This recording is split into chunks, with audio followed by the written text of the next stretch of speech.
Hello everyone, আশা করি সবাই খুব ভালো আছেন। অস্ট্রেলিয়ার সবচেয়ে মেজর যে সিটিগুলো আছে, যেমন ধরেন Sydney, Melbourne, Brisbane, Partha, Canberra, Hobart, Darwin, Adelaide, এই প্রত্যেকটা মেজর সিটিতে একটা র্যালি হইতে যাচ্ছে, যেটার নাম হচ্ছে মার্চ ফর অস্ট্রেলিয়া। এবং এই র্যালিটার মানে কি? র্যালিটার মানে হচ্ছে they want to stop mass immigration, এবং তাদের মেইন ডিমান্ডই হচ্ছে এত বেশি ইমিগ্রেন্ট চায় না, এরকম ম্যাস পর্যায়ে ইমিগ্রেশন তারা বন্ধ করার জন্য বলতেছে গভর্নমেন্টকে। এবং এই যে র্যালি, এই র্যালিতে আপনার শুধুমাত্র অস্ট্রেলিয়ানরাই নাকি পার্টিসিপেট করবে, আর যেখানে অন্য কোনো দেশের পতাকা নিয়ে কোনো মানুষ আসতে পারবে না, শুধুমাত্র যারা অস্ট্রেলিয়ান তারাই কিনা এই র্যালিতে থাকবে বলতেছে।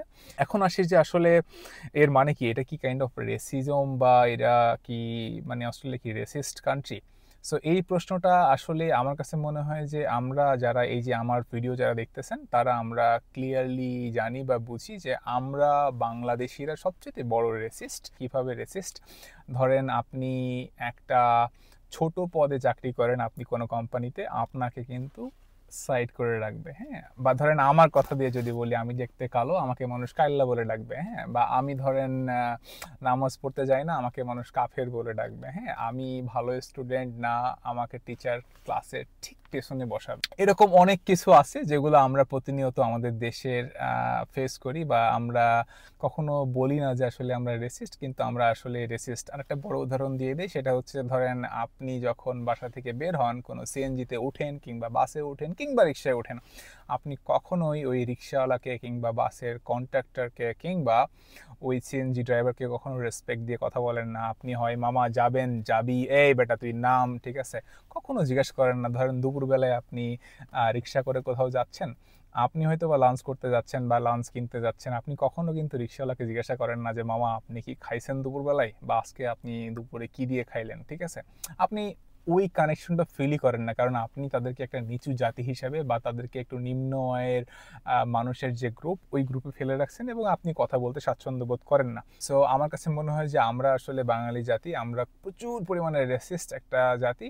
এবং আমি জানি না যে আমরা কবে থেকে, মানে কবে বা কখন এই থেকে উদ্ধার পাবো। তো এখন আসি যে অস্ট্রেলিয়ার যে র্যালি, প্রত্যেকটা বড় বড় সিটিতে যে এই র্যালি হবে, সেটা নিয়ে একটুখান বর্তমান কি অবস্থা। আসলে আমিও তো একজন ইমিগ্রেন্ট, আমার আসলে কি অবস্থা। একটা নিউজ আর্টিকেল পড়লাম, পড়ার পরে দেখলাম যে আসলে যারা এই প্রোটেস্ট করতেছে, বিভিন্ন ধরনের নিওনাজি বা আরো অনেক ধরনের গ্রুপ আছে যারা করতেছে, কেউই কিন্তু এটা লাইবিলিটি নিচ্ছে না, মানে কোনো স্পেসিফিক অর্গানাইজেশন এটা অর্গানাইজ করতেছে না।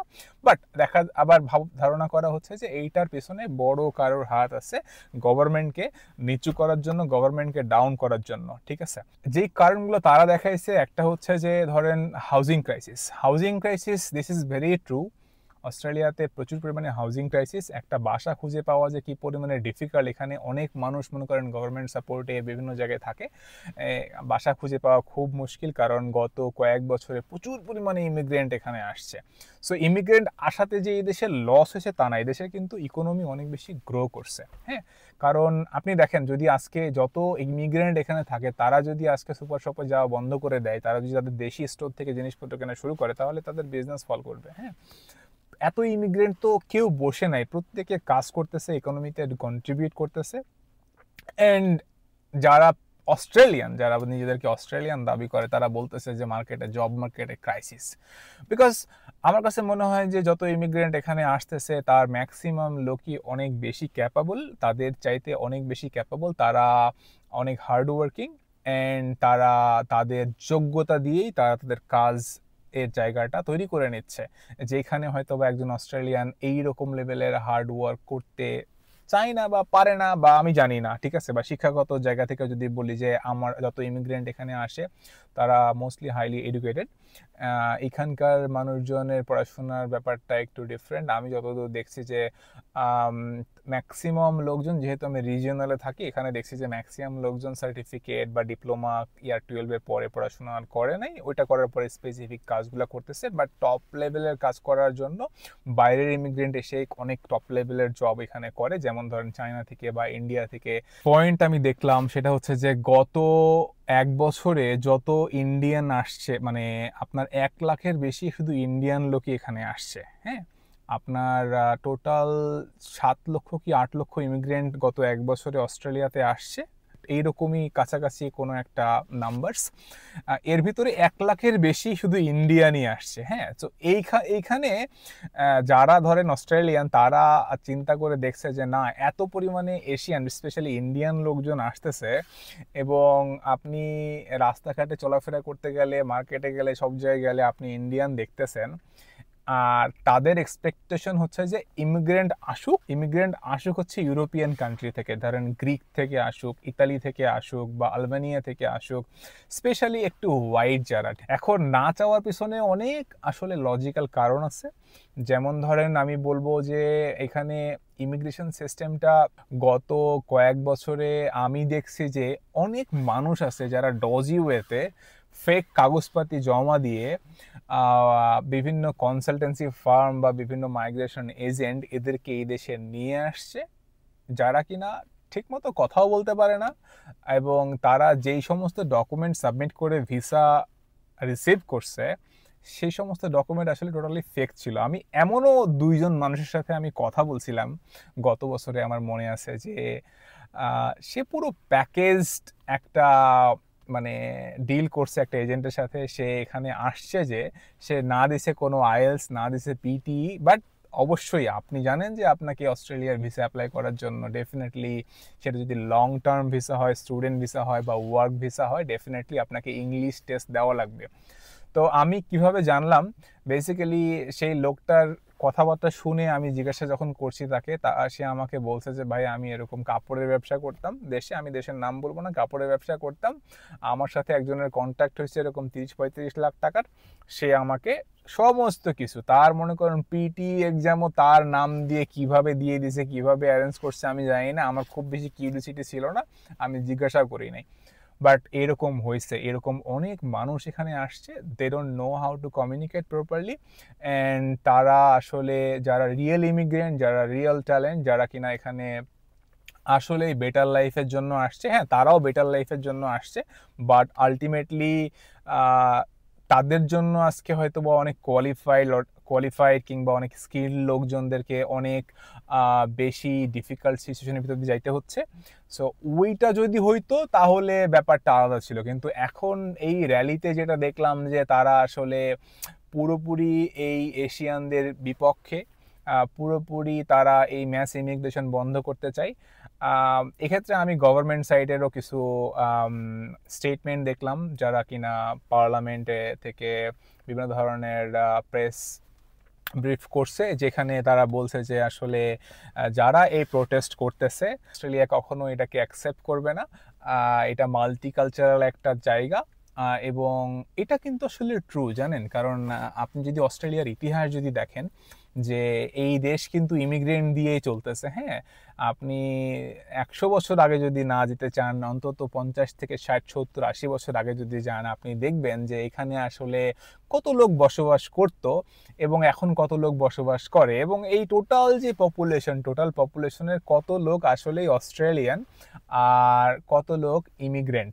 আমি তাদেরকে অস্ট্রেলিয়ান এখন বলবো না যারা কিনা গত 10 বছর আগে এখানে আসছে কিংবা 15 বছর আগে এখানে আসছে, আসার পরে তারা এখানকার পার্মানেন্ট রেসিডেন্সি বা সিটিজেনশিপ নিয়ে, পাসপোর্ট নিয়ে তারা অস্ট্রেলিয়ান হয়েছে, তাদেরকে বলতেছি না। বাট এরও 40-50 বছর আগে কিন্তু এদেশে অনেক বাইরে থেকে ইউরোপিয়ান, গ্রিক, ওই যে ইতালিয়ান বা আমেরিকান প্রচুর লোক এখানে আসছে, তারা থাকে এখানে। তাদেরকে আইডেন্টিফাই করাটাও খুবই টাফ যে তারা আসলে অজি নাকি তারা আসলে ইউরোপিয়ান বা আমেরিকান।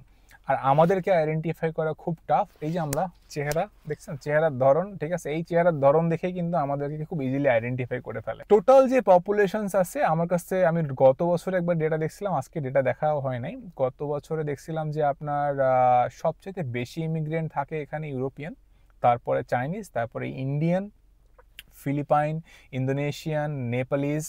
বাংলাদেশি নাম্বারটা খুবই কম, আর বাংলাদেশি মানুষজনকে খুব বেশি মানুষ এখানে চিনেও না, আমাদেরকে সবাই ইন্ডিয়ানই ভাবে। এবং নর্মালি আমার এক্সপিরিয়েন্স থেকে যদি আমি বলি, গত 2-2.5 বছরে যতবারই আমাকে কেউ এখানকার লোকাল হোক বা অন্য কেউ আমাকে দেখে, normally they thought like I'm from Nepal, or I'm from India, or maybe from Pakistan, but no one said are you from Bangladesh. So আমি জানি কারণ আছে, এটার পিছনে অনেক ব্যাখ্যা আছে কেন বাংলাদেশকে তারা চিনে না, কারণ হয়তো বা আমরা বাংলাদেশি হিসাবে ওইরকম গর্বের কোনো কিছু করি নাই, বা আমাদের ওইরকম অবদান অস্ট্রেলিয়ান ইকোনমিতে নাই, ঠিক আছে, বা আমাদের আসলে আসলে সেই রকম পপুলেশনস এখানে নাই। আর যদিও থেকে থাকে, আমাদের ওই যে আনসিভিলাইজড বা আনকালচার জাতি হিসাবে আমরা এখানে তেমন বেশি ভালো কিছু করতে পারি নাই। সো আপনারা যদি এই এই র্যালিটা সম্পর্কে একটু নিউজ সার্চ করেন, তাহলে আরও ডিটেলস ইনফরমেশন পাবেন। আমার চ্যানেলে যারা আপনারা ভিডিও দেখেন, আমি জানি যে ম্যাক্সিমাম মানুষজনই তারা আপনারা বাইরের দেশে আসার জন্য চিন্তাভাবনা করতেছেন, স্পেশালি অস্ট্রেলিয়াতে আসার জন্য চিন্তাভাবনা করতেছেন। সো আই হোপ আপনারা যদি আসার আগে এই জিনিসগুলো একটু জেনে আসেন, তাহলে হয়তো বা আপনাদের আসার পরে অনেক বিষয় শক খেতে হবে না। আর প্রপার ইনফরমেশনের জন্য I would recommend to go through Australian news channel, যেটা হয়তো বা 7 নিউজ, এবিসি নিউজ কিংবা 9 নিউজ, এছাড়াও আরও অনেক নিউজ পোর্টাল কিংবা নিউজ চ্যানেল আছে যেগুলোর ভিডিও বা যেগুলোর নিউজ কন্টেন্ট আপনারা দেখতে পারেন, যেগুলো দেখার পরে আপনাদের হয়তো বা একটু এইটা সম্পর্কে বেসিক ধারণা তৈরি হবে, যেটা আমার হয়েছে। হ্যাঁ, বাট এই ভিডিওটা করার পিছনে প্রধান কারণ হচ্ছে যে আমি দেখলাম কিছু কিছু ইউটিউবার আছে যারা কিনা এটাকে এত বেশি মানে ভয় দেখানোর মতো করে ভিডিওটা করতেছে, যে ভাই আপনারা আইসেন না, এখানে এই হইতেছে, এই চলতেছে, এখানে রেসিজম চলতেছে, এখানে ম্যাস মাইগ্রেশন নিয়ে প্রোটেস্ট হচ্ছে। ওকে, এখন ঠিক আছে। সো এই জিনিসগুলো নিয়ে আমি বলবো যে আপনারা বিভ্রান্তিমূলক আচরণ দেখে হতাশায় চলে যাবেন না। আপনাদের হাতে ইন্টারনেট আছে, আপনারা চাইলেই অনেক ইনফরমেশন ডাবল চেক করতে পারবেন। So don't just rely on YouTuber or any content creator, rely on authentic news source and then make your decision. And আপনি যদি আসলেই কোয়ালিফাইড হন, আপনার যদি আসলেই আসার যোগ্যতা থাকে, আপনি যদি আসলেই আসতে চান, আপনার মানে এই আশাটা কেউই থামাইতে পারবে না। হ্যাঁ, এই প্রোটেস্ট, অ্যান্টি মাইগ্রেশন প্রোটেস্ট কিংবা মার্চ ফর অস্ট্রেলিয়া, এই সমস্ত প্রোটেস্ট দিয়ে আপনাকে কেউ থামাইতে পারবে না। হ্যাঁ, আপনি কোয়ালিফাইড হইলে আপনাকে জায়গা দেওয়ার জন্য পৃথিবীর অনেক মানুষ বসে আছে, আর আপনি কোয়ালিফাইড না হলে আপনাকে লাথি মারার জন্য পৃথিবীতে অনেক মানুষ বসে আছে। হ্যাঁ, so ask yourself how qualified you are and then make your decision. ঠিক আছে, আজকে এই পর্যন্তই। And if you really want to get more latest updates about this kinds of information, please do subscribe, hit the like button, and আপনার যদি কোনো প্রশ্ন থেকে থাকে প্লিজ আমাকে কমেন্ট করে জানাবেন। আজকে এই পর্যন্তই, ভালো থাকবেন, আল্লাহ হাফেজ, টেক কেয়ার।